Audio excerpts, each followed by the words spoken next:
ಚಿತ್ರದುರ್ಗದ ಬ್ರಹ್ಮಗಿರಿಯಲ್ಲಿ ನಡೀತಿದೆ ಪಳೆಯುಳಿಕೆ ಹುಡುಕಾಟ.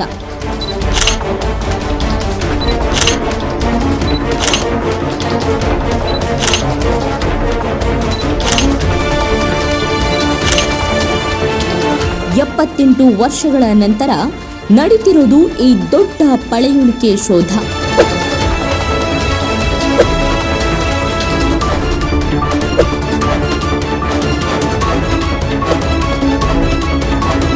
ಅಮೆರಿಕದ ಪೆನ್ ಯೂನಿವರ್ಸಿಟಿ ಮತ್ತು ಭಾರತದ ಎಎಸ್ಐ ಪುರಾತತ್ವ ವಿಜ್ಞಾನಿಗಳು ನಡೆಸ್ತಿರೋ ಮೆಗಾ ಉತ್ಖನನ.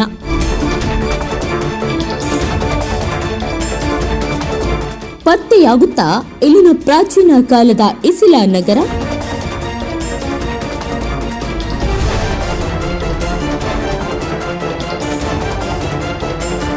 ಕುತೂಹಲ ಮೂಡಿಸಿದೆ ಈ ಹೊಸ ಅಗೆತ.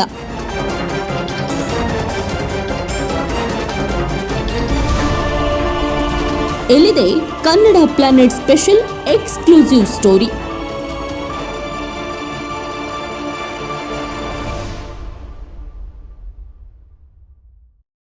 ಆತ್ಮೀಯ ಕನ್ನಡ ಪ್ಲಾನೆಟ್ ವೀಕ್ಷಕರಿಗೆ ಸ್ವಾಗತ. ನಾನು ನಿಮ್ಮ ಹರ್ಷಕುಮಾರ್ ಕುಗ್ವೆ.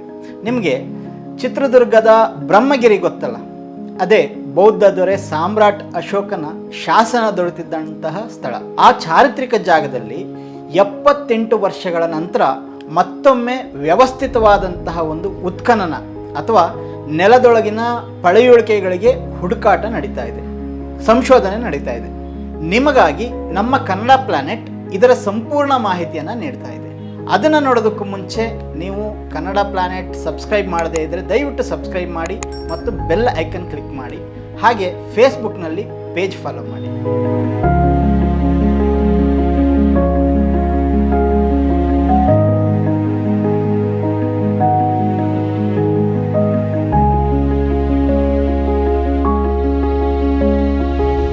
ಇಲ್ಲಿಗೆ 134 ವರ್ಷಗಳ ಹಿಂದೆ ನಮ್ಮ ನಾಡಿನ ಒಬ್ಬ ಮಹಾನ್ ವಿದ್ವಾಂಸ ಬೆಂಜಮಿನ್ ಲೂಯಿ ರೈಸ್ ಅಥವಾ BL ರೈಸ್ ಅಂತಾರೆ.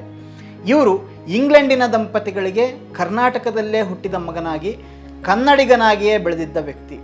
ಇವರು 1891ರಲ್ಲಿ ಚಿತ್ರದುರ್ಗದ ಬ್ರಹ್ಮಗಿರಿಯಲ್ಲಿ ಕಂಡುಹಿಡಿದ ಶಾಸನವೇ ಬ್ರಾಹ್ಮಿ ಲಿಪಿಯ ಅಶೋಕ ಶಾಸನ. ಶಾಸನಗಳ ಪಿತಾಮಹ ಅಂತಲೇ ಹೇಳುವ BL ರೈಸ್ ಅವರು ಈ ಶಾಸನ ಕಂಡುಹಿಡಿದ ನಂತರದಲ್ಲಿ ನಮ್ಮ ಪುರಾತತ್ವ ವಿಜ್ಞಾನಿಯಾಗಿದ್ದ MH ಕೃಷ್ಣ ಅವರು ಸಂಶೋಧನೆಯನ್ನು ಮುಂದುವರಿಸಿದರು. ಅದೇ ಚಿತ್ರದುರ್ಗ ಜಿಲ್ಲೆಯ ಚಂದ್ರವಳ್ಳಿಯಲ್ಲಿ ಸಾತವಾಹನ ಕಾಲದ ಮಹತ್ವದ ದಾಖಲೆಗಳು ಸಿಕ್ಕಿದ್ವು. ಮುಂದೆ 1946-47ರಲ್ಲಿ ಪುರಾತತ್ವ ಶಾಸ್ತ್ರಜ್ಞ ಮಾರ್ಟಿಮರ್ ವೀಲರ್ ಅವರು ಇದೇ ಬ್ರಹ್ಮಗಿರಿ ಬೆಟ್ಟದ ಸುತ್ತ ಉತ್ಖನನವನ್ನು ನಡೆಸ್ತಾರೆ.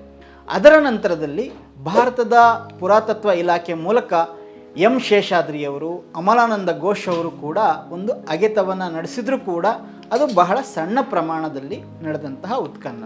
ಆದರೆ ಈಗ 2025ರ ಜನವರಿ 19ರಿಂದ ಚಿತ್ರದುರ್ಗದ ಬ್ರಹ್ಮಗಿರಿಯಲ್ಲಿ ನಡೀತಿರೋದು ಒಂದು ದೊಡ್ಡ ಪ್ರಮಾಣದ ವ್ಯವಸ್ಥಿತವಾದಂತಹ ಅಗೆತ ಅಂತಲೇ ಹೇಳ್ಬೋದು. ಯಾರೆಲ್ಲ ಸೇರಿ ಇದನ್ನು ನಡೆಸ್ತಾ ಇದ್ದಾರೆ ಅಂತ ಕೇಳಿದರೆ, ಇದು ಆರ್ಕಿಯಾಲಜಿಕಲ್ ಸರ್ವೆ ಆಫ್ ಇಂಡಿಯಾದ ಬೆಂಗಳೂರು ಸರ್ಕಲ್ ಮತ್ತು ಅಮೆರಿಕದ ಯುಪೆನ್ ಯೂನಿವರ್ಸಿಟಿ ಜಂಟಿಯಾಗಿ ನಡೆಸ್ತಿರ್ತಕ್ಕಂತಹ ಉತ್ಖನನ. ಅಮೆರಿಕದ ಪೆನ್ಸಿಲ್ವೇನಿಯಾ ಯೂನಿವರ್ಸಿಟಿಯ ಖ್ಯಾತಿ ಮಾರಿಸನ್ ಅವರು ಈ ಉತ್ಖನನದ ಒಂದು ಮುಂದಾಳತ್ವ ವಹಿಸಿದ್ದಾರೆ. ASI ಬೆಂಗಳೂರು ಸರ್ಕಲ್ನ ಸೂಪರಿಂಟೆಂಡೆಂಟ್ ಆರ್ಕಿಯಾಲಜಿಸ್ಟ್ ಆಗಿರುವ ಬಿಪಿನ್ ಚಂದ್ರ ನೇಗಿ ಅವರ ಸಹಕಾರ ಇದರಲ್ಲಿ ಪೂರ್ತಿ ಇದೆ. ಸಂಶೋಧನಾ ತಂಡದಲ್ಲಿ ASIನ ವೀರರಾಘವನ್ ಅವರು, ಹಾಗೆ ಪೆನ್ ಯೂನಿವರ್ಸಿಟಿಯ ಸ್ಕಾಲರ್ಗಳಾದಂತಹ ಅಂಬೆಲೆ ಅನಾನೋವಾ, doctor Mark Maria, doctor Jennifer, doctor Chad ಇವರೆಲ್ಲ ಬಹಳ ಅತ್ಯುತ್ಸಾಹದಿಂದ ಭಾಗವಹಿಸಿದ್ದಾರೆ. ಸುಮಾರು ಒಂದು 15ರಿಂದ 20 ಜನ ಇದರಲ್ಲಿ ಸಂಪೂರ್ಣವಾಗಿ ಭಾಗವಹಿಸ್ತಾ ಇದ್ದಾರೆ. ಮಾತ್ರ ಅಲ್ಲ, ಇಲ್ಲಿ ಸುತ್ತಮುತ್ತಲೂ ಇರ್ತಕ್ಕಂಥ ಅಂದರೆ ಅಲ್ಲಿಯ ಸಿದ್ದಾಪುರ, ಕಾಡು ಸಿದ್ದಾಪುರ, ಅಶೋಕ್ ಸಿದ್ದಾಪುರ ಅಂತ ಅಕ್ಕಪಕ್ಕದಲ್ಲಿರುವ ಹಳ್ಳಿಗಳಿದ್ದಾವೆ. ಇಲ್ಲಿಯ ಜನ ಕೂಡ ಈ ಒಂದು ಉತ್ಖನನದಲ್ಲಿ ಭಾಗವಹಿಸ್ತಾ ಇರೋದನ್ನು ನಾವು ಕಾಣ್ತಾ ಇದ್ದೀವಿ. ಇಲ್ಲಿ ನಡೀತಿರ್ತಕ್ಕಂಥ ಈ ಒಂದು ಇಂತಹ ವಿಶೇಷ ಮತ್ತು ಚಾರಿತ್ರಿಕವಾದ ಉತ್ಖನನ ಹೇಗೆ ನಡೀತಾ ಇದೆ ಅಂಥೇಳಿ ನಾವು ನೋಡ್ಕೊಂಡು ಬರೋಣ. ಇಲ್ಲಿ ನೋಡಿ, ಇಲ್ಲಿ ಕಾಣ್ತಾ ಇದೆಯಲ್ಲ ನಿಮಗೆ, ಇದು ಬ್ರಹ್ಮಗಿರಿ ಬೆಟ್ಟದ ಒಂದು ಪರಿಸರ. ಇದರ ಒಂದು ಬದಿಯಲ್ಲಿ ಸಾಮ್ರಾಟ್ ಅಶೋಕ ಬರೆಸಿದ್ದಂತಹ ಬಂಡೆ ಶಾಸನ ಇದೆ, ರಾಕ್ ಎಡಿಕ್ಟ್ ಇದೆ. ಇದರಿಂದ ಸ್ವಲ್ಪ ದೂರದಲ್ಲಿ ರೊಪ್ಪ ರಸ್ತೆಯಲ್ಲಿ ಹೋದರೆ ಮೌರ್ಯರ ಸಮಾಧಿ ಅಂಥೇಳಿ ಜನರ ಬಾಯಲ್ಲಿ ಬಹಳ ಹೆಸರಾಗಿರ್ತಕ್ಕಂತಹ ಬೃಹತ್ ಶಿಲಾ ಅಥವಾ ಮೆಗಾಲಿಥಿಕ್ ಸಂಸ್ಕೃತಿಯ ಸಮಾಧಿಗಳಿದ್ದಾವೆ. ಇವಕ್ಕೆ ಮೆಗಾಲಿತ್ ಡಾಲ್ಮೆನ್ ಅಂತ ಕರೀತಾರೆ. ಸುಮಾರು ಕ್ರಿಸ್ತಪೂರ್ವ 1000ರಿಂದ ಕ್ರಿಸ್ತಪೂರ್ವ 600ರ ನಡುವೆ ಈ ಭಾಗದಲ್ಲಿ ನೆಲೆಸಿದಂತಹ ನಿವಾಸಿಗಳು ಸತ್ತು ಹೋದ ತಮ್ಮ ಹಿರಿಯರನ್ನು ಗುಂಡಿ ತೆಗೆದು ಹೀಗೆ ಅವರನ್ನು ಅಲ್ಲಿ ಹೂತು ನಂತರದಲ್ಲಿ ಕಲ್ಲಿನ ಚಪ್ಪರವನ್ನು ಕಟ್ತಾ ಇದ್ದರು. ಮತ್ತು ಬ್ರಹ್ಮಗಿರಿ ಸುತ್ತ ಇಂತಹ 100 ಸಮಾಧಿಗಳಿದ್ದಾವೆ ಅಂಥೇಳಿ ಇವತ್ತು ಅಲ್ಲಿ ಸಂಶೋಧಕರು ಹೇಳ್ತಾರೆ. ಇದು ರೊಪ್ಪ ಅನ್ನೋ ಊರಲ್ಲಿ ಪತ್ತೆ ಆಗಿದ್ದರಿಂದ ಇದನ್ನು ರೊಪ್ಪ ಸಂಸ್ಕೃತಿ ಅಂತ ಕೂಡ, ರೊಪ್ಪ ಕಲ್ಚರ್ ಅಂತ ಕೂಡ ಕರೀತಾರೆ. ಈ ಜಾಗದಿಂದ ಸ್ವಲ್ಪ ಹಿಂದೆ ಗದ್ದೆ ಬಯಲಲ್ಲಿ ಈಗ ಈ ಉತ್ಖನನ ನಡೀತಾ ಇದೆ. ನೋಡ್ತಿದ್ದೀರಲ್ಲ, ಇದು ಆ ಜಾಗ.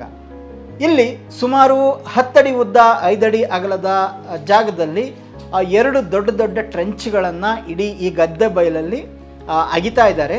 ಇದರಲ್ಲಿ ಒಂದೊಂದೇ ಪದರಗಳನ್ನು ತೆಗಿತಾ ಪಳೆಯುಳಿಕೆಗಳನ್ನು ಸಂಗ್ರಹಿಸ್ತಾ ಹೋಗ್ತಾರೆ.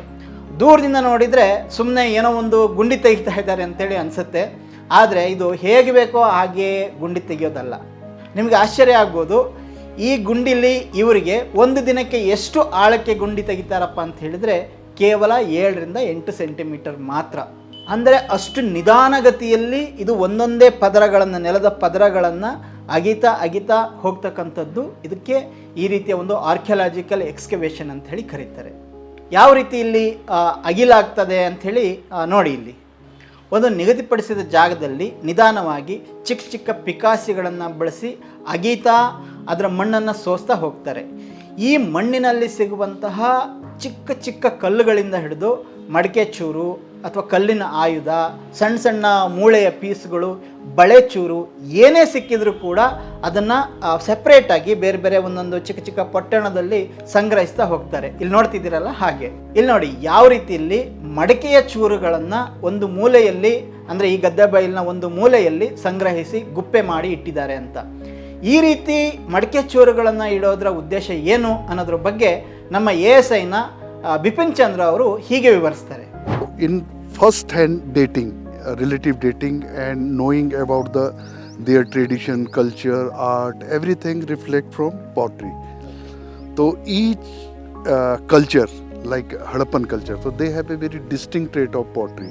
If Neolithic, so distinct trait, medieval pottery is different. So this is the pottery provide us first hand dating, relative dating of the any site. So grey wear and dull red wear, these are associate wear. These are not distinct wear to define some characteristic of the culture. But like this pottery, this is the black and red wear. So black and red wear is the characteristic feature of megalithic culture, Iron Age in southern India. So this is inner side is black and outer side is red. This is black and red wear. So this is the distinct pottery for Iron Age culture, and this is roulated beer. So Andhra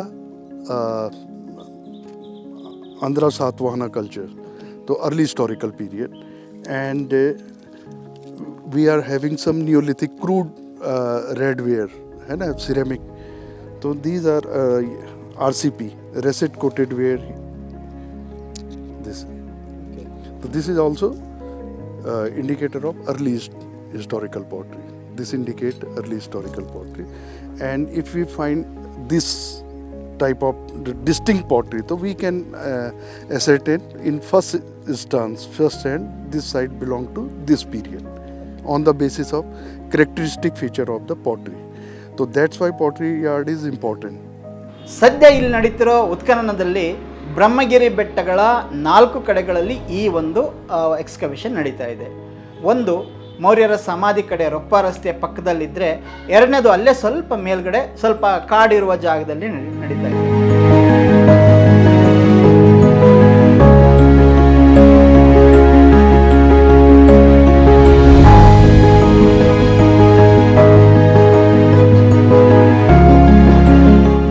ಮೂರನೇದು ಅದರ ಇನ್ನೊಂದು ಬದಿಯಲ್ಲಿ ಜೈನ ಮಂದಿರ ಇದೆಯಲ್ಲ ಅಲ್ಲಿ.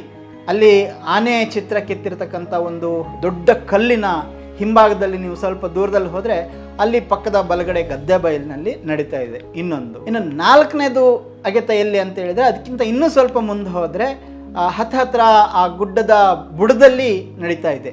ಇಲ್ಲಿ ನೋಡಿ ಈ ಜಾಗದಲ್ಲಿ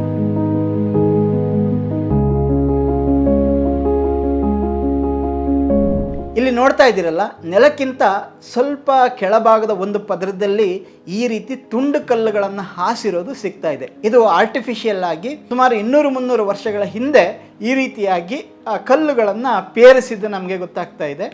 ಇದು ಬಹುಶಃ ಇದನ್ನು ಇಲ್ಲಿ ಸಿಕ್ಕಿರ್ತಕ್ಕಂಥ ವಸ್ತುಗಳನ್ನೆಲ್ಲ ಗಮನಿಸಿ ಹೇಳೋದಾದರೆ 300-400 ವರ್ಷದ ಹಿಂದೆ ಇಲ್ಲಿ ಇದ್ದಂತಹ ಒಂದು ಪಟ್ಟಣದಲ್ಲಿ ಒಂದು ಸಂತೆ ನಡೀತಾ ಇದ್ದಿರ್ಬೋದು, ಅಥವಾ ಜಾತ್ರೆ ಸಂತೆ ಈ ಥರದ ಒಂದು ನಡೀತಾ ಇದ್ದಿರ್ಬೋದು ಅಂಥೇಳಿ ಈ ಒಂದು ಆರ್ಕಿಯಾಲಜಿಸ್ಟ್ಗಳು ಊಹಿಸ್ತಾರೆ. ಇಲ್ಲೇ ಪಕ್ಕದಲ್ಲಿರುವ ಈ ಗುಂಡಿಯನ್ನು ನೀವು ನೋಡ್ಬೋದು. ಇಲ್ಲಿ ಯಾವ ರೀತಿ ಇಲ್ಲಿ ಒಂದು ಗುಂಡಿಯನ್ನು ತೋಡಿ ಅದರ ಪದರಗಳನ್ನು ಗುರುತಿಸ್ತಾ ಇದ್ದಾರೆ ಅಂಥೇಳಿ.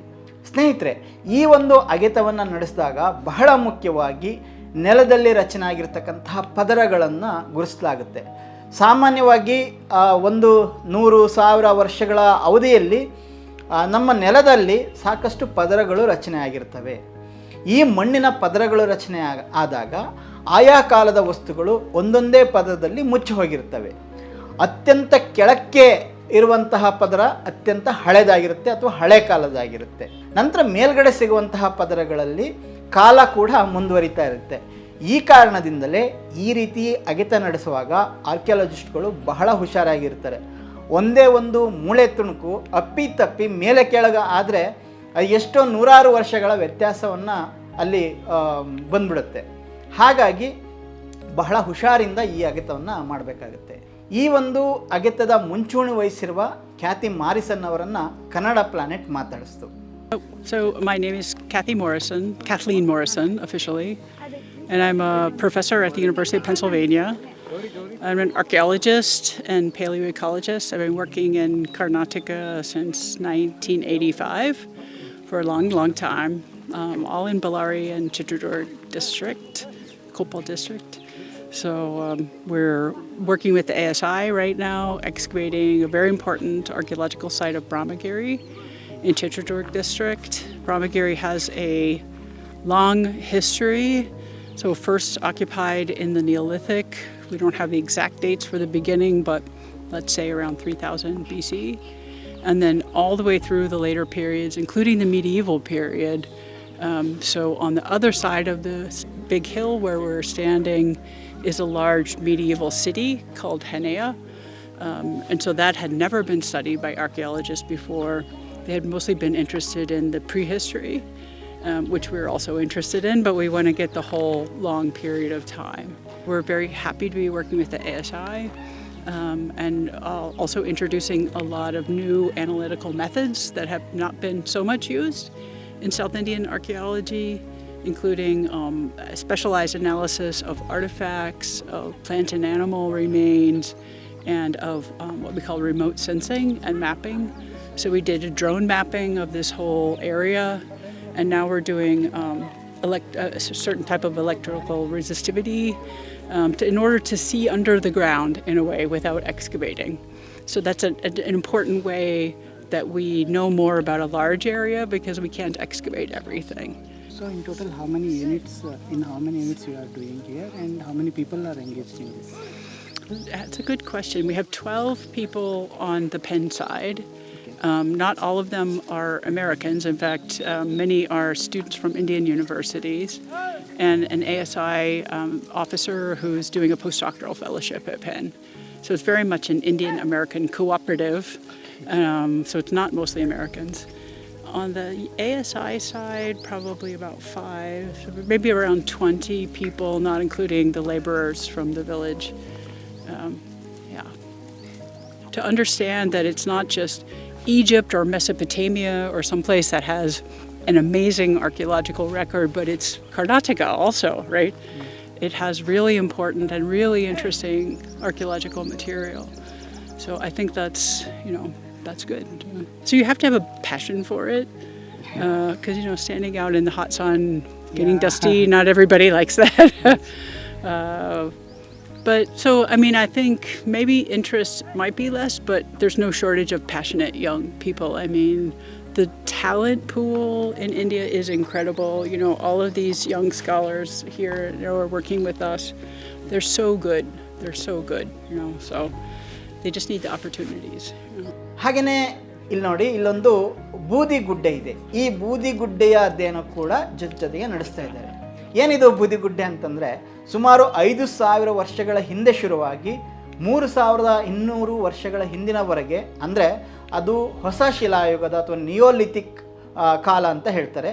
ಆ ಕಾಲದಲ್ಲಿ ಹೆಚ್ಚಾಗಿ ನಮ್ಮ ದಕ್ಷಿಣ ಭಾರತದಲ್ಲಿ ಒಂದು ವಿಶಿಷ್ಟ ಆಚರಣೆ ಇತ್ತು. ಅದೇನಪ್ಪ ಅಂತಂದರೆ, ಪ್ರಾಣಿಗಳ ಸೆಗಣಿ ಹಿಕ್ಕೆಗಳನ್ನು ಸೇರಿಸಿ ದೊಡ್ಡ ದೊಡ್ಡ ಗುಡ್ಡೆಯನ್ನು ಹಾಕಿ ಅಲ್ಲಿ ಬೇರೆ ಬೇರೆ ವಸ್ತುಗಳನ್ನು ಇಟ್ಟು ಬೆಂಕಿಯನ್ನು ಹಾಕ್ತಾಯಿದ್ರು. ಅದು ಬೂದಿಯಾಗಿ, ಆ ಬೂದಿ ಗುಡ್ಡೆಯಾಗಿ ಫಾರ್ಮೇಷನ್ ಆಗ್ತಾ ಇತ್ತು. ಆದರೆ ಸಾವಿರಾರು ವರ್ಷದ ಹಿಂದೆ ಆ ಸುಟ್ಟಂತಹ ಬೂದಿಗುಡ್ಡೆಗಳು ಮಾತ್ರ ಹಾಗೇ ಇದ್ವು. ಆದರೆ ನಂತರದ ಜನಕ್ಕೆ ಇದರ ಬಗ್ಗೆ ಏನು ಗೊತ್ತಿರಲಿಲ್ಲ. ಹಾಗಾಗಿ ಈ ಬೂದಿಗುಡ್ಡೆಗಳನ್ನು ನೋಡಿದಾಗ ಅವರು ಅಲ್ಲಿ ಭಸ್ಮ ಇದ್ದಿದ್ದರಿಂದ ಅಥವಾ ಬೂದಿ ಇದ್ದಿದ್ದರಿಂದ ಅದ್ರ ಬಗ್ಗೆ ಏನೇನೋ ಚಿತ್ರ ವಿಚಿತ್ರ ಕಲ್ಪನೆಗಳನ್ನು, ಕಥೆಗಳನ್ನು ಹುಟ್ಟಾಕಿದ್ರು. ಆದರೆ 1940 ಸುಮಾರಿಗೆ ರಾಬರ್ಟ್ ಬ್ರೂಸ್ಫುಟ್ ಅನ್ನುವ ಒಬ್ಬ ಬ್ರಿಟಿಷ್ ಆರ್ಕಿಯಾಲಜಿಸ್ಟ್ ಮಾತ್ರ ಈ ಒಂದು ಗುಡ್ಡೆಗಳ ವಿಶೇಷ ಅಧ್ಯಯನ ನಡೆಸ್ತಾರೆ. ಆವಾಗ ಅವರು ಹೇಳ್ತಾರೆ, ಇಲ್ಲ, ಇವು ಆ್ಯಶ್ ಮೌಂಟ್ಸ್ ಅಂದರೆ ಬೂದಿ ಗುಡ್ಡೆಗಳು. ಇದರಲ್ಲಿ ಇರ್ತಕ್ಕಂಥದ್ದು ಆ ಕಾಲದ ಜನರು ಸಾಕು ಪ್ರಾಣಿಗಳನ್ನು ಏನು ಸಾಕ್ತಾ ಇದ್ರು, ಆ ಸಾಕು ಪ್ರಾಣಿಗಳ ಸೆಗಣಿ, ಹಿಕ್ಕೆ ಇವನ್ನೆಲ್ಲ ಸೇರಿಸಿ ಬೆಂಕಿ ಹಾಕ್ತಾ ಇದ್ದಂಥದ್ದು ಅಂಥೇಳಿ ಸ್ಪಷ್ಟವಾಗಿ ಅವರು ಹೇಳಿದರು. ಇಲ್ಲಿ ನೋಡಿ, ಈ ಬೂದಿಗುಡ್ಡೆ ಅಧ್ಯಯನ ಮಾಡ್ತಾ ಇರ್ತಕ್ಕಂತಹ ಖ್ಯಾತಿ ಅವರು ಇದ್ರ ಬಗ್ಗೆ ಏನು ಹೇಳ್ತಾರೆ ಕೇಳಿ. Ash mounds have been, very interesting to people since the late 1800s. So people have been very curious about them. And the fact that they're made out of dung primarily, but maybe not exclusively cow dung, is kind of amazing, right? One of the things I think that we would like to learn is more about how they are made, not just looking at an ash mound that's finished and saying, my goodness, it's large, isn't it? But understanding the process of building ash mound, and then also how people are using them. What are they doing on the ash mound, ash surfaces? What are they doing around it? How does that change through time? So we're doing a kind of very careful peeling apart. So in this unit behind you, we have not hit the top of the ash mound yet, but we will. And then we'll take it apart very carefully to try and understand its sort of life history, you might say. Yeah. ಸ್ನೇಹಿತರೆ, ಇಲ್ಲಿ ಇನ್ನೊಂದು ವಿಶೇಷ ಅಂದರೆ, ಈ ಬಾರಿ ಇಲ್ಲಿ ಅಗೆತವನ್ನು ನಡೆಸೋದಕ್ಕೆ ಬಳಸ್ತಾ ಇರತಕ್ಕಂಥ ಟೆಕ್ನಿಕ್ಗಳು. ಹಿಂದೆ 50-60 ವರ್ಷದ ಹಿಂದೆ ಇಲ್ಲಿ ನಡೆಸಿದಾಗ ಕೆಲವು ಟೆಕ್ನಿಕಲು ಅಥವಾ ಆಧುನಿಕ ತಂತ್ರಜ್ಞಾನ ಇರಲಿಲ್ಲ. ಇವತ್ತಿಗೆ ಸಿಗ್ತಾ ಇರತಕ್ಕಂಥ ಹೊಸ ಒಂದು ಚಳಕವನ್ನು ಅಥವಾ ಟೆಕ್ನಾಲಜಿಯನ್ನು ಈ ಅಗೆತದಲ್ಲಿ ಬಳಸಲಾಗ್ತಾ ಇದೆ. ಹಿಂದಿನ ಥರ ಇಲ್ಲಿ ಪೇಪರ್ ಮೇಲೆ ಎಲ್ಲವನ್ನೂ ಕೂಡ ದಾಖಲಿಸ್ತಾ ಇಲ್ಲ. ಅದರ ಬದಲಿಗೆ ವಿಶೇಷವಾದಂಥ ಟ್ಯಾಬ್ಗಳನ್ನು ಇಟ್ಕೊಂಡಿದ್ದಾರೆ. ಆ ಟ್ಯಾಬಲ್ಲೇ ಎಲ್ಲ ಡೇಟಾವನ್ನು ಅದರಲ್ಲಿ ಎಂಟ್ರಿ ಮಾಡಿ ಅದನ್ನು ಸಂಗ್ರಹಿಸಿ ಇಡಲಾಗ್ತಾ ಇದೆ. ಹಾಗೆಯೇ ಮ್ಯಾಪಿಂಗ್ ಅಂತ ಬಂದಾಗ ಆಲ್ರೆಡಿ ಇರುವಂತಹ ಒಂದು ಸಾಂಪ್ರದಾಯಿಕ ಮ್ಯಾಪಿಂಗ್ ಜೊತೆಗೆ ಡ್ರೋನ್ ಮೂಲಕ ಕೂಡ ನಕ್ಷೆಗಳನ್ನು ತಯಾರಿಸ್ಕೊಳ್ತಾ ಇರೋದು ಮತ್ತು ಅದನ್ನು ಹಿಂದಿನ ಮ್ಯಾಪ್ ಜೊತೆಗೆ ತಾಳೆ ನೋಡ್ತಾ ಇರುವಂಥದ್ದು ನಡೀತಾ ಇದೆ. ಇಲ್ಲಿ ಪ್ರತಿದಿನ ಕೂಡ ಸಾಕಷ್ಟು ವಸ್ತುಗಳನ್ನು ಸಂಗ್ರಹಿಸ್ತಾ ಇದ್ದಾರೆ. 4 ಕಡೆಗಳಲ್ಲಿ ಏನು ಈ ಅಗೆತ ನಡೀತಾ ಇದೆ, ಅದ್ರ ಜೊತೆಗೇನೆ ಈ ಎಲ್ಲ ವಸ್ತುಗಳನ್ನು ಸಂಸ್ಕರಣೆ ಮಾಡುವ ಅಂದರೆ ಲ್ಯಾಬ್ ಕೆಲಸ ಕೂಡ ಏಕಕಾಲಕ್ಕೆ ನಡೀತಾ ಇದೆ. ಇದಕ್ಕೋಸ್ಕರನೇ ಹತ್ತಿರದಲ್ಲಿರುವಂಥ ಒಂದು ಗೆಸ್ಟ್ ಹೌಸನ್ನು ಸದ್ಯ ಈ ಒಂದು ಉತ್ಖನನದ ಲ್ಯಾಬ್ ಆಗಿ ಮಾಡಿಕೊಂಡಿದ್ದಾರೆ.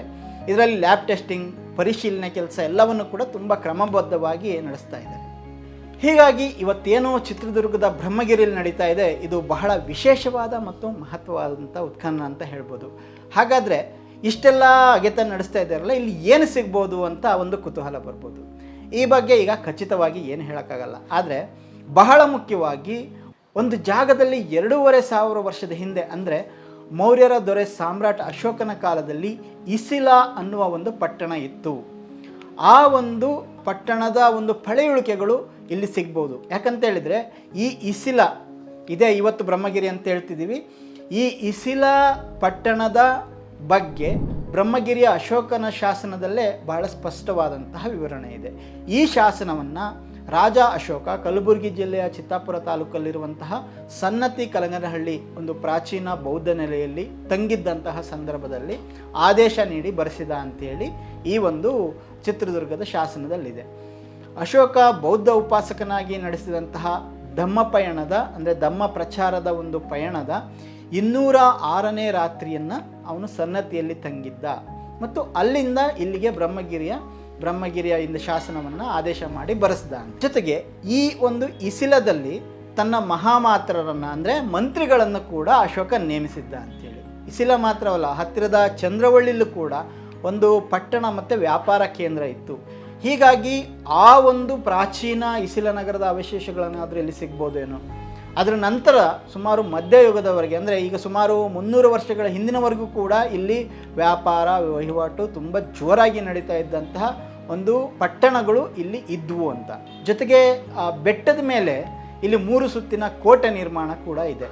ಇಷ್ಟೆಲ್ಲ ಇದ್ದ ಮೇಲೆ ಈಗ ನಡೀತಿರೋ ಅಗೆತಗಳ ಮೂಲಕ ಅದಕ್ಕೆಲ್ಲ ಪುರಾತತ್ವ ದಾಖಲೆಗಳು ಸಿಗಬಹುದು. ಈಗ ಇಷ್ಟು ದಿನಗಳಲ್ಲಿ ಯಾವ ರೀತಿ ಎಲ್ಲ ಅಗೆತ ನಡೀತಾ ಇದೆ, ಏನೆಲ್ಲ ಅನುಭವಗಳಿದೆ ಅನ್ನೋದನ್ನು ಇಲ್ಲೇ ಇರ್ತಕ್ಕಂಥ ಫೀಲ್ಡ್ ಇನ್ಚಾರ್ಜ್ ಮತ್ತೊಬ್ಬ ಆರ್ಕಿಯಾಲಜಿಸ್ಟ್ ASIನ ವೀರರಾಘವನ್ ಅವ್ರ ಬಳಿ ಕೇಳೋಣ. ಸರ್, ಈಗ ನಾವು ಡಿಸೆಂಬರ್ ತಿಂಗಳು 19ರಿಂದ ಈ ಎಕ್ಸ್ಕರ್ಷನ್ನ ಶುರು ಮಾಡಿದ್ದೀವಿ. ಈಗ ಸದ್ಯಕ್ಕೆ 4 test unit 2x2 metre test unit ಮಾಡಿದ್ದೀವಿ. ಅದ್ರ ಜೊತೆಗೆ 2 10x10 ಮೀಟರ್ಸು ಟ್ರಂಚ್ 1 ಮತ್ತು ಟ್ರಂಚ್ 2. ಸೊ ಬ್ರಹ್ಮಗಿರಿ ಬೆಟ್ಟದನ್ನ ಈಸ್ಟರ್ನ್ ಸೈಡಲ್ಲಿ ಈಗ ಮಾಡ್ತಾಯಿದ್ದೀವಿ. ಈಗ ಯಾರ್ಯಾರು ಸೇರಿ ಮಾಡ್ತಾಯಿದ್ದೀವಿ ಸರ್? ಸೊ ಈಗ ಆರ್ಕಿಯಾಲಜಿಕಲ್ ಸರ್ವೆ ಆಫ್ ಇಂಡಿಯಾ ಇಂದ ನಮ್ಮ ಬಿಪಿನ್ ಚಂದ್ರ ಅವರು ಸೂಪರ್ನಿಂಗ್ ಆರ್ಕಿಯಾಲಜಿಸ್ಟ್ ಅವರೇ ಈ ಎಕ್ಸ್ಕರ್ಷನ್ದು ಡೈರೆಕ್ಟರ್ ಆಗಿದ್ದಾರೆ. ಸೊ ಅವ್ರ ಜೊತೆಗೆ ನಾನು, ನನ್ನ ಜೊತೆಗೆ ಡಾಕ್ಟರ್ ರಮೇಶ್ ಅಂದ್ಬಿಟ್ಟು assistant superintending archaeologist, mister Sudhir conservation assistant Chitradurga sub circle, ಅವ್ರ ಜೊತೆಗೆ MTS ಚಿತ್ರದುರ್ಗ ಸಬ್ ಸರ್ಕಲಿಂದ ನಮ್ಮ ಜೊತೆಗೆ ಎಕ್ಸ್ಕರ್ಷನ್, ಅದ್ರ ಜೊತೆಗೆ ಬಸವರಾಜ್ ಮಾಯಾಚಾರಿ ಫೋಟೋಗ್ರಾಫರು ನಮ್ಮ ಜೊತೆಗೆ ಎಕ್ಸ್ಕರ್ಷನ್ಲಿಂದ ಪಾರ್ಟಿಸಿಪೇಟ್ ಮಾಡ್ತಾ ಇದ್ದಾರೆ. Doctor Kathleen Morgan and doctor Mark Lycett, ಅವ್ರ ಜೊತೆಗೆ ಅವರಿಂದ post doctoral fellows mister Chad Austin Hill, ಅವ್ರ ಜೊತೆಗೆ ಜೆನ್ನಿಫರ್ ಫೆಂಗ್ ಮತ್ತು ಮೊರಯ್ಯ, ಅವ್ರ ಜೊತೆಗೆ IIT ಬಾಂಬೆಯಿಂದ research scholars plus institute of ಆರ್ಕಿಯಾಲಜಿಯಿಂದ ರಿಸರ್ಚ್ ಸ್ಕಾಲರ್ಸು ಪ್ಲಸ್ ಅನೇಕ ಯೂನಿವರ್ಸಿಟಿಯಿಂದ ಈ ಎಕ್ಸ್ಕರ್ಷನಲ್ಲಿ ಪಾರ್ಟಿಸಿಪೇಟ್ ಮಾಡ್ತಾ ಇದ್ದಾರೆ. ಸೊ ಈ ಎಕ್ಸ್ಕರ್ಷನ್ ಸ್ಟಾರ್ಟ್ ಆಗಿ ನಾವೀಗ 15 ದಿವಸದ ಒಳಗಡೆ ನಾವು ಒಂದೊಂದು ಟ್ರೆಂಚಲ್ಲಿ ಸುಮಾರು ಒಂದು 60 ಸೆಂಟಿಮೀಟ್ರ್ ನಾವು ಈಗ ಡಿಗ್ಗಿಂಗ್ ಮಾಡಿದ್ದೀವಿ. ಸೊ ಒಂದೊಂದು ಲೆವೆಲ್ ನಾವು ಸಿಸ್ಟಮ್ಯಾಟಿಕ್ಕಾಗಿ ಡಾಕ್ಯುಮೆಂಟ್ ಮಾಡ್ತಾಯಿದ್ದೀವಿ. ಒಂದೊಂದು ಲೆವೆಲ್ ಮತ್ತು ಫೀಚರ್ಸ್ಗೆ ಒಂದು ಸಪ್ರೇಟ್ ಫಾರ್ಮ್ ಇದೆ. ಸೊ ಅದ್ರ ಜೊತೆಗೆ ಫೋಟೋ ಡಾಕ್ಯುಮೆಂಟೇಷನು ಪ್ಲಸ್ ಒಂದೊಂದು ಲೆವೆಲಲ್ಲಿ ಪೋಸ್ಟ್ ಹೋಲ್ಸು, ಅದ್ರ ಜೊತೆಗೆ ಸ್ಟೋನ್ ಅಲೈನ್ಮೆಂಟ್ಸ್ ಏನೇ ಸಿಕ್ಕಿದೆಯೋ ಅದನ್ನು ನಾವು ಡಾಕ್ಯುಮೆಂಟೇಷನ್ ಮಾಡ್ತಾಯಿದ್ದೀವಿ. Both drawing plus photo documentation. ಅದು ನಾವು ಎಕ್ಸ್ಕರ್ಷನ್ ಮಾಡುವಾಗ ನಮಗೆ ಈ ಕಾರ್ನಿಲಿಯನು ಮತ್ತು ಸ್ಟಿಯೇಟೆಡ್ ಬೀಟ್ಸ್ ಅದ್ರ ಜೊತೆಗೆ ಸ್ಟೋನ್ ಆಬ್ಜೆಕ್ಟ್ಸ್ ಎಲ್ಲ ನಮಗೆ ಸಿಕ್ಕಿದೆ ಇಲ್ಲಿ. ಓಕೆ, ಈಗ ಯಾವ ಕಾಲಮಾನದ ಅಂದರೆ ಹಿಸ್ಟ್ರಿ ಪ್ರೀ ಹಿಸ್ಟ್ರಿ ಸಂಬಂಧಪಟ್ಟಂಗೆ ಯಾವ್ಯಾವ ಪೀರಿಯಡ್ಸ್ನಲ್ಲಿ ನೀವು ಗುರುತಿಸೋಕ್ಕೆ ಮಾಡ್ತೀವಿ? ಈಗ ನಾವು ಮೇನ್ ಎಕ್ಸ್ಕರ್ಷನ್ ಕಾನ್ಸನ್ ಮಾಡ್ತಾ ಇರೋದು ಈ ಬ್ರಹ್ಮಗಿರಿ ಬೆಟ್ಟದ eastern side from neolithic period ಅಂತ ಹೇಳ್ತಾರೆ. ಸೊ ನಿಯೋಲಿಥಿಕ್ ಪೀರಿಯಡಿಂದ ಅಪ್ ಟು ಹಿಸ್ಟಾರಿಕಲ್ ಪೀರಿಯಡ್ ಇದು. ಮೆಗಾಲಿಥಿಕ್ ಪೀರಿಯಡ್ ಆಗಿ ಹಿಸ್ಟಾರಿಕಲ್ ಪೀರಿಯಡ್ ಕಂಟಿನ್ಯೂಷನ್ ಇಲ್ಲಿ ನಮಗೆ ಹ್ಯಾಬಿಟೇಷನ್ ಸಿಗ್ತಾ ಇದೆ. ಸೊ ಅದರಲ್ಲಿ ಈಗ ನಾವು ಸದ್ಯಕ್ಕೆ ನಿಯೋಲಿಥಿಕಲ್ಲಿ ಜಾಸ್ತಿ ಕಾನ್ಸಂಟ್ರೇಷನ್ ಅಂದರೆ ಆಶ್ಮೌಂಟ್ ಡೆಪಾಸಿಟ್ ಅಂತ ಹೇಳ್ತಾರೆ. ಸೊ ಅದರದ್ದು ನಾವು ಸಿಸ್ಟಮ್ಯಾಟಿಕ್ಕಾಗಿ ಡಾಕ್ಯುಮೆಂಟೇಷನ್ ಮಾಡಬೇಕು, ಅದಕ್ಕೋಸ್ಕರ ಈಗ ಮಾಡ್ತಾ ಇರೋದು. ಸರ್, ಈಗ ಸೌತ್ ಇಂಡಿಯಾದು ಫಸ್ಟ್ ಕ್ರೊನಾಲಜಿಕಲ್ ಸೀಕ್ವೆನ್ಸ್ ಸಿಕ್ಕಿರೋದು ಈ ಬ್ರಹ್ಮಗಿರಿ ಎಕ್ಸ್ಕರ್ಷನ್ನಿಂದ. ಸೊ ಮಾರ್ಟಿಮರ್ ವಿಲ್ಲರ್ ಮಾಡುವಾಗ ಫಸ್ಟ್ ಕಲ್ಚರಲ್ ಸೀಕ್ವೆನ್ಸ್ ಎಸ್ಟಾಬ್ಲಿಷ್ ಮಾಡಿರೋದು ಈ ಬ್ರಹ್ಮಗಿರಿ ಎಕ್ಸ್ಕರ್ಷನ್ನಿಂದ. ಇಲ್ಲಿ ಫಸ್ಟ್ ನಿಯೋಲಿಥಿಕ್ ಕಲ್ಚರ್ ಎಸ್ಟಾಬ್ಲಿಷ್ ಆಯಿತು. ಅದಾದಮೇಲೆ ಐನೇಜ್ ಪೀರಿಯಡ್ ಮೆಗಾಲಿಥಿಕ್ ಕಲ್ಚರ್ ಅಂತ, ಅದಾದಮೇಲೆ ಹಿಸ್ಟಾರಿಕಲ್ ಪೀರಿಯಡನ್ನು ಕಂಟಿನ್ಯೂ ಆಗಿ ಅಪ್ ಟು ನಮ್ಮ ಮಿಡಿವಲ್ ಪೀರಿಯಡ್ ತನಕ ನಮಗಿಲ್ಲಿ ಕಂಟಿನ್ಯೂಸ್ ಸೆಟಲ್ಮೆಂಟ್ ಪ್ಯಾಟರ್ನ್ ಇದೆ, ಕಲ್ಚರಲ್ ಡೆಪಾಸಿಟ್ಸ್ ಇದೆ. ಈಗ ನಮಗೆ ನಿಯೋಲಿಥಿಕ್ ಪೀರಿಯಡದು 1947 ನಾವು ಎಕ್ಸ್ಕರ್ಷನ್ ಮಾಡುವಾಗ ನಮಗೆ ಈ ಪೋಸ್ಟ್ ಹೋಲ್ಸ್ ಅಂತಾರೆ. ಸೊ ಅಂದರೆ ಅವ್ರು ವಾಸ ಮಾಡಿರೋ ಜಾಗ ಅದು ಕಂಬ ನಟ್ಟಿರೋದನ್ನ ರಿಮೈನ್ಸ್ ಇರುತ್ತೆ. ಸೊ ಅದ್ರ ಜೊತೆಗೆ stone alignment, round stone alignment, ಅದ್ರ ಜೊತೆಗೆ ಪಾಲಿಸ್ಟ್ ಸ್ಟೋನ್ ಆ್ಯಕ್ಸ್ ಅಂತಾರೆ ನಿಯೋಲಿಥಿಕ್ ಪೀರಿಯಡ್ದು. ಅದರ ಜೊತೆಗೆ ನಿಯೋಲಿಥಿಕ್ ಪೀರಿಯಡ್ ಪಾಟ್ರಿ ಅಂದರೆ ಹ್ಯಾಂಡ್ಮೇಡ್ ಪಾಟ್ರಿ ಅಂತ ಕೈಯಿಂದ ಮಾಡಿರೋದ ಪಾಟ್ರಿ, ಅದ್ರ ಜೊತೆಗೆ ಸ್ಟೋನ್ ಟೂಲ್ಸ್, ರಬ್ಬರ್ ಸ್ಟೋನ್ಸ್ ಅಂತಾರೆ, ಸ್ಪೀರಾಯ್ಡ್ಸ್, ಆ ಥರ ನಿಯೋಲಿಥಿಕ್ ಪೀರಿಯಡ್ ಕಾಲದ ನಮಗೆ ವಸ್ತುಗಳು ಸಿಕ್ಕಿದೆ. ಅದ್ರ ಜೊತೆಗೆ ನಮಗೆ ಐನೇಜ್ ಪೀರಿಯಡ್ ಮೆಗಾಲಿಥಿಕ್ ಬರಿಯಲ್ಸ್ ಅಂತ ಈ ಹ್ಯಾಬಿಟೇಷನ್ ಡೆಪಾಸಿಟ್ ಜಸ್ಟ್ ಆಪೋಸಿಟಲ್ಲಿ ನಮ್ಮ ಈಸ್ಟರ್ನ್ ಸೈಡಲ್ಲಿ ನಮಗೆ ಸಿಕ್ಕಾಪಟ್ಟೆ ಮೆಗಾಲಿಥಿಕ್ ಬರಿಯಲ್ಸ್ ಇದೆ. ಅದ್ರ ಜೊತೆಗೆ ಬಿಟ್ಟು ಹಿಸ್ಟಾರಿಕಲ್ ಪೀರಿಯಡಲ್ಲಿ ರಸಟ್ ಕೋಟೆಡ್ ಪೇಂಟೆಡ್ ವೇರ್ ಅಂತಾರೆ, ಅದ್ರ ಜೊತೆಗೆ ರೌಲೆಟೆಡ್ ವೇರು, ಅದ್ರ ಜೊತೆಗೆ ಕಾಯಿನ್ಸ್ ಎಲ್ಲ ನಮಗೆ ಸಿಕ್ಕಿರೋದ್ರಿಂದ ನಮಗೆ ಈಗ ಕಂಟಿನ್ಯೂಸ್ ಹ್ಯಾಬಿಟೇಷನ್ ಇದೆ ಅಂತ ನಮಗೆ ಗೊತ್ತಾಗುತ್ತೆ. ಸೊ ಈಗ ಫೇಸ್ 1ದಲ್ಲಿ ಅಂದರೆ ಈ ವರ್ಷದ 2024-25 ಸೀಸನ್ನಲ್ಲಿ ಈ ಫಸ್ಟ್ ಫೇಸು ಈ ಮಾರ್ಚ್ ತನಕ ಮಾಡ್ತೀವಿ. ಸೊ ಅದಾದಮೇಲೆ ಒಂದು 2-3 ತಿಂಗಳು ಪೋಸ್ಟ್ ಎಕ್ಸ್ಕವೇಷನ್ ವರ್ಕ್ ಅಂತಾರೆ, ಅಂದರೆ ರಿಪೋರ್ಟ್ ಬರೆಯೋದು, ಪ್ರಿಲಿಮಿನರಿ ರಿಪೋರ್ಟು, ಅದನ್ನು ಡಾಕ್ಯುಮೆಂಟೇಷನ್ ಇದೆ, ಸೈಂಟಿಫಿಕ್ ಅನಾಲಿಸಿಸ್ ಮಾಡಿ ಅದಾದಮೇಲೆ ಅಗೇನ್ ಜೂಲೈಯಿಂದ ಮತ್ತೆ ಶುರು ಮಾಡೋದು ಅಂತ ಇದೆ. ಈಗ ನಮ್ಮ archaeological survey of India premier organisation. So ಎಲ್ಲ ಕಡೆ ನಾವು ಮೀನ್ಸ್ ಎಕ್ಸ್ಕವೇಷನ್ ಮಾಡ್ತಾ ಇದ್ದೀವಿ. ನಮ್ಮ ಆರ್ಕಿಯಾಲಜಿಕಲ್ ಸರ್ವೆ ಆಫ್ ಇಂಡಿಯಾಗಿಂದ ಹಾರಿಜಾಂಟಲ್ ಎಕ್ಸ್ಕವೇಷನ್ ಮೆಥಡ್ಸು ನಾವು ಜನರಲ್ ಆಗಿ ಎಲ್ಲ ಕಡೆ ಮಾಡ್ತೀವಿ. ಈಗ ಯೂನಿವರ್ಸಿಟಿ ಆಫ್ ಪೆನ್ಸಿಲ್ವೇನಿಯಾ ಜೊತೆಗೆ ಮಾಡುವಾಗ ಅವ್ರದ್ದೇನು ಎಲ್ಲ ಅಡ್ವಾನ್ಸ್ಡ್ ಸೈಂಟಿಫಿಕ್ ಇನ್ಸ್ಟ್ರೂಮೆಂಟ್ಸ್ ಎಲ್ಲ ಇಟ್ಕೊಂಡಿದ್ದಾರೆ. ಸೊ ಅಂದರೆ ಲೈಡಾರ್ ಸರ್ವೆ, ಫೋಟೋಗ್ರಮೆಟ್ರಿ, ಈ ರೆಸಿಸ್ಟಿವಿಟಿ ಸರ್ವೆಯಿಂದ ನಮಗೊಂದು ಒಳ್ಳೆ ಎಕ್ಸ್ಪೀರಿಯನ್ಸ್ ಸಿಗುತ್ತೆ. ಈವನ್ ಹಾಗೆ ಫ್ಯೂಚರಲ್ಲಿ ಅವರ ಯಂಗ್ ಸ್ಕಾಲರ್ಸ್ಗೆ ಒಂದು ಆಪರ್ಚುನಿಟಿ ಇರುತ್ತೆ. ಸೊ ಅದನ್ನು ನಾವು ಮುಂದೆ ತೊಗೊಂಡು ಹೋಗ್ತೀವಿ. ನನಗೆಂದರೆ I am very happy and I am thankful to archaeological survey of India, particular my superintending archaeologist and site in charge ಇಲ್ಲಿ ನಮ್ಮ ಮೀನ್ಸ್ ನೇಮಿಸಿದ್ದಾರೆ. ಸೊ ಅದು ಯೂನಿವರ್ಸಿಟಿ ಆಫ್ ಪೆನ್ಸಿಲ್ವೇನಿಯಾ ಜೊತೆಗೆ ಮೀನ್ಸ್ ವರ್ಲ್ಡ್ ವೈಡ್ ಸ್ಕಾಲರ್ಸು ಅವ್ರ ಜೊತೆಗೆ ಮೀನ್ಸ್ ಕೆಲಸ ಮಾಡುವಾಗ ಇನ್ನೂ ನನಗೊಂದು ಎಕ್ಸ್ಪೀರಿಯನ್ಸ್ ಆಗಿದೆ, ತುಂಬ ಚೆನ್ನಾಗಿರುತ್ತೆ. ಎಕ್ಸ್ಕರ್ಷನ್ ಸ್ಟಾರ್ಟ್ ಮಾಡೋಕ್ಕೆ ಮುಂಚೆ ಡಿಸ್ಟಿಕ್ ಕಮಿಷನರ್ ಇನ್ವೈಟ್ ಮಾಡಿದ್ದೀವಿ, superintendent of police plus tahsildar ಎಲ್ಲ ಇನ್ವೈಟ್ ಮಾಡಿದ್ವಿ. They are very cooperative. ಆಮೇಲೆ ವರ್ಕರ್ಸ್ ತುಂಬ ಚೆನ್ನಾಗಿ ಮಾಡ್ತಾ ಇದ್ದಾರೆ, ಎಲ್ಲ ಕೋಆಪ್ರೇಟಿವ್ ಇದ್ದಾರೆ. ಒಂದು ಎವ್ರಿ ವೀಕ್ ನಮಗೆ ಕಂಪಲ್ಸರಿ ಪೊಲೀಸ್ ಸ್ಟೇಷನ್ದು ಕಾಲ್ ಬರ್ತಾ ಇರುತ್ತೆ, ಏನು ಚೆನ್ನಾಗಿ ನಡೀತಾ ಇದೆ ಎಲ್ಲ ಅಪ್ಡೇಟ್ ಎಲ್ಲ ಕೇಳ್ತಾ ಇರ್ತಾರೆ. ಸೊ ಎಲ್ಲ ಕೋಆಪ್ರೇಟಿವ್ ಇದ್ದಾರೆ, ಏನು ತೊಂದರೆ ಇಲ್ಲ. ಜೊತೆಗೆ ಈ ಒಂದು ಉತ್ಖನನದಲ್ಲಿ ಬಹಳ ಆಸಕ್ತಿಯಿಂದ ತೊಡಸ್ಕೊಂಡಿರೋಂತಹ ಮತ್ತೊಬ್ಬ ಸ್ಕಾಲರ್ ಇದ್ದಾರೆ, ಬನ್ನಿ ಮಾತಾಡ್ಸೋಣ. ನನ್ನ ಹೆಸರು ಸೀಮಾ ರೆಹಮಾನ್. ನಾನಿಲ್ಲಿ ಫಸ್ಟ್ ಟೈಮ್ ಎಕ್ಸ್ಕವೇಷನ್ ಮಾಡ್ತಾಯಿದ್ದೀನಿ. ಈವನ್ ಇನ್ ಇಂಡಿಯಾದಲ್ಲಿ ಫಸ್ಟ್ ಟೈಮ್ ಮಾಡ್ತಾಯಿದ್ದೀನಿ. ನಾನು ಯುರೋಪಲ್ಲಿ 3 ಎಕ್ಸ್ಕವೇಷನ್ ಅಟೆಂಡ್ ಮಾಡಿದೆ. It's totally different experience. ಇಲ್ಲಿದು ಟೋಟಲ್ ಇವ್ರದ್ದು like we are not just students, they are giving the responsibilities as well.